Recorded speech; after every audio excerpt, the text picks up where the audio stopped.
What do you mean? Directly out of Nordling tales. Inconceivable.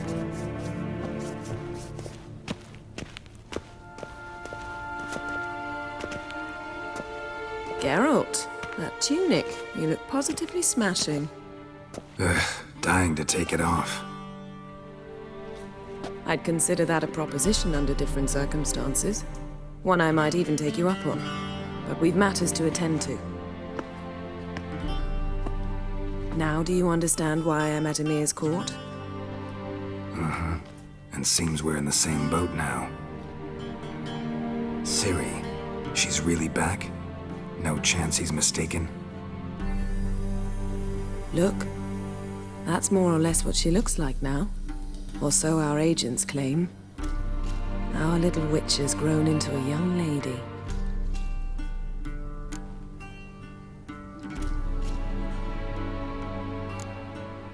How about that? She's grown up? It's been years since you trained together at Kaer Morhen. A great deal has changed. You haven't. Not a bit. I missed those awkward compliments of yours. But let's focus on Ciri, all right? Right. Emir said the Wild Hunt's after her. I'd find that hard to believe before what happened yesterday. How did they track us down? Because of me. You see, I've spent months searching for Ciri, using locating spells, haruspicy, geomancy, anything, really. I knew the Wild Hunt might sense it, perhaps even find me, but I thought I'd tricked them. Well, guess you were wrong. I've sensed them on my trail, hunting me, for some time. If not for you and Emir's soldiers, they'd have gotten what they were after. I can't risk another encounter like that. It's time to put away the magic, turn to more traditional methods. To the best tracker I know. You must find her, Geralt, before the Wild Hunt does.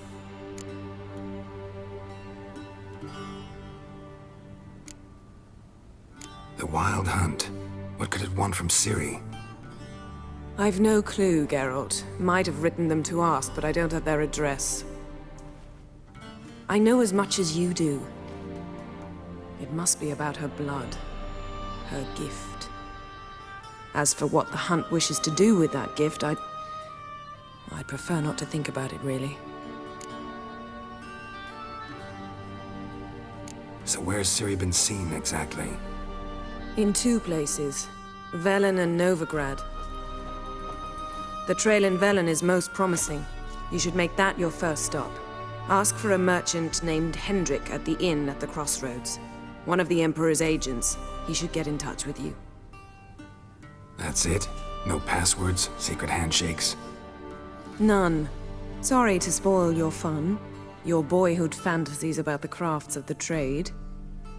All we have in Novigrad are unconfirmed reports, rumors. But there you will have the help of our mutual acquaintance. Triss Merigold. Apparently she's got a cozy flat on the main square. Sure she'll be delighted to see me. What about you? What will you do? I shall sail for Skellige. There was a magic explosion there recently, blew half a forest down. I believe this had something to do with Ciri. I'll be in Caer Trold. Join me there once you've learned something.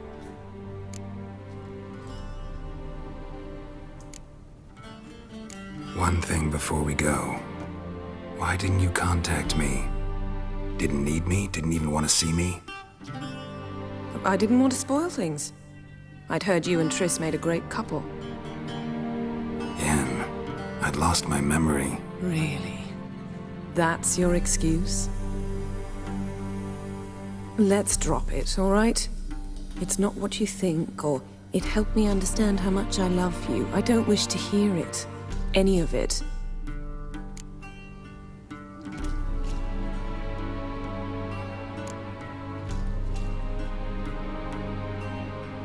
Guess this means we need to split up again. Not my preference, but I understand. Clock's ticking. It is indeed. So why don't I teleport you to Vel and get you there at once? Not gonna happen. I'll go on horseback as soon as I can get changed. Have it your way? Oh, and you really look quite dashing in black velvet. Think so? Maybe I can have some of my armor lined with it. Good luck, Yen. Same to you. And if you wish to learn what's happened in the world while you and Vesemir roamed the wilderness, talk to Ambassador Varatra. That's him over there. And Geralt, I know it's wartime, but try not to be a hero, all right? Just check those leads and come back to me, in one piece. I shall be waiting.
Scars healed nicely.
Ambassador Varatra. Yennefer suggested I ask you about current events, the war and so on. Of course. The Emperor's servants should keep no secrets from each other. If you will, let us approach the map.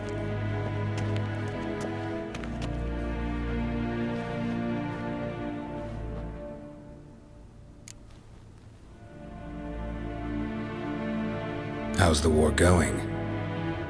I mean, apart from the fact that Nilfgaard's triumph is imminent. I assume this to be a private conversation. We've no witnesses, so let's dispense with the propaganda, even that shrouded in irony. Our offensive was going splendidly until winter came. Edirn was in such disarray that we encountered no resistance. We had reached the Pontar before the first snows. Only a weakened Kedwin remained, and Radovid's Redania, which had ignored the rest of the North's pleas for help. We thought they'd sue for peace, perhaps even submit to vassalization. We waited for spring, certain of victory. Radovid? Submit? Yes, a vain hope, I agree. Radovid sent no peace envoys, nor did he advance on our positions. Instead, he trudged over the snow-bound Kestrel Mountains and attacked Kedwin, his ally. This attack took the Kedweni by surprise. They were still mourning the loss of their king. Rudderless and dejected, they laid down their arms after a few lost skirmishes and joined Radovid. And so by spring, instead of 2 weak enemies, we had only one powerful one.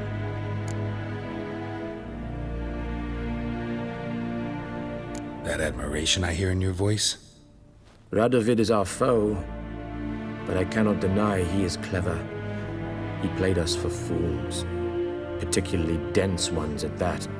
Returning to the war, this spring there was a massive battle in the marshes of Velen. Massive, yet indecisive. Both sides suffered enormous losses, unprecedented even. Radovid has retreated across the Pontar. He's safe for now, until reinforcements arrive from the south. Then Emperor Emir Var Emrys will deal with him once and for all. Couldn't you just go home? Save everyone a lot of marching, not to mention a few human lives. I'm afraid the stakes are too high to fold now. We can only go all in.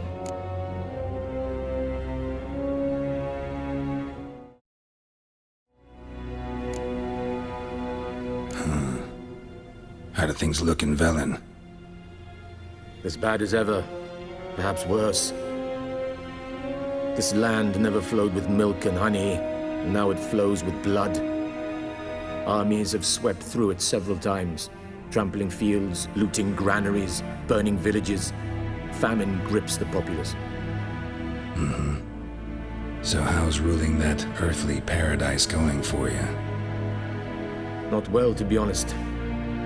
Our forces are spread thin as it is, and Velen is chiefly swampy forests that are difficult to control.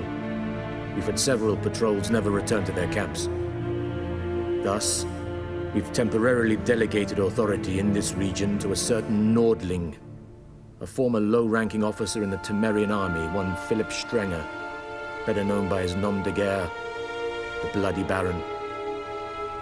I advise you well, avoid him.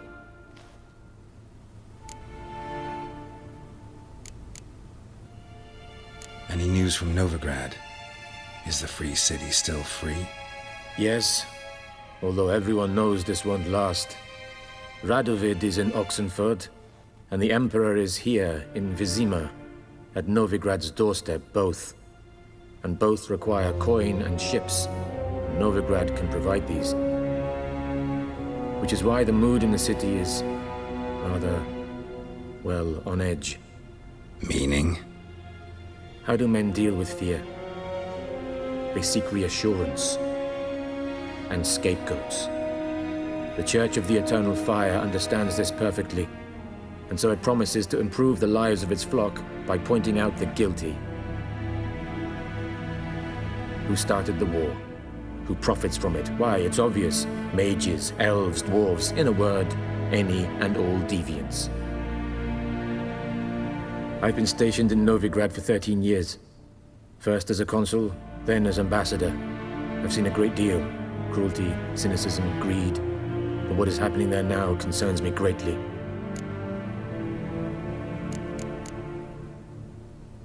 What's new in Skellige? Nothing. The islanders pride themselves on that, don't they? Doing everything according to tradition, as their forefathers did. And like their forefathers, they quarrel with each other, pillage, occasionally attack our transports. This is cumbersome, but nothing more. Skellige has always been a footnote to history, and so it shall remain. Sound awfully confident.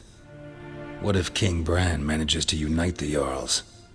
Lead all the clans against your fleet? King Bran is a feeble old man. From what I know, he barely remembers the names of his own vassals. Uniting all might prove difficult.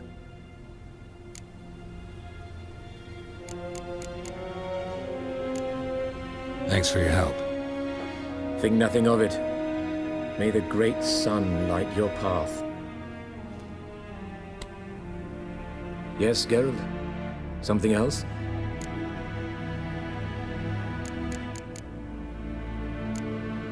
Thanks for your help. Think nothing of it. May the great sun light your path. Ah,